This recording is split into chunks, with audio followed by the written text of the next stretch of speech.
একটি দুর্ঘটনা সারা জীবনের কান্না। দেখেন আজকে যে ঘটনাটা ঘটছে ভোলা চরপেশন হাইওয়েতে সনিক বাজারে, একটি 7 বছরের শিশুর প্রাণ নিমিষেই হাওয়া হয়ে গেছে।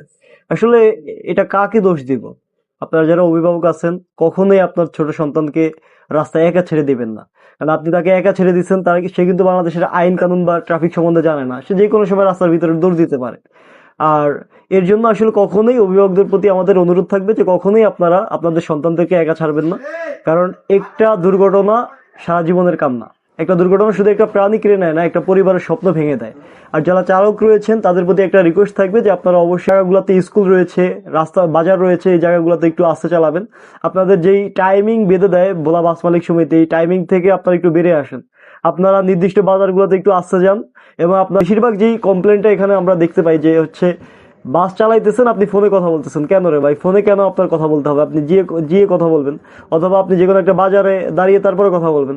এই আজকে যে ঘটনাটা, এটা তো আমরা শুনলাম যে বাস চালক নাকি ফোনে কথা বলতেছিল, আর যে মেয়ে, ওই মেয়ে সম্ভবত রাস্তার ভিতরে দিয়ে হাঁটছিল, তার জন্য আসলে রং সাইডে যা মেরে দিছে। আসলে একদম স্পট ডেট। আসলে এই ঘটনাগুলো আসলে আমাদের এই ভোলাতে প্রতিনিয়তই হচ্ছে। তো সেই জায়গা থেকে অভিভাবকদের প্রতি একদম হাম্বল রিকোয়েস্ট থাকবে যে আপনারা অবশ্যই আপনাদের সন্তানদেরকে কখনোই একা ছাড়বেন না, সাথে যাবেন।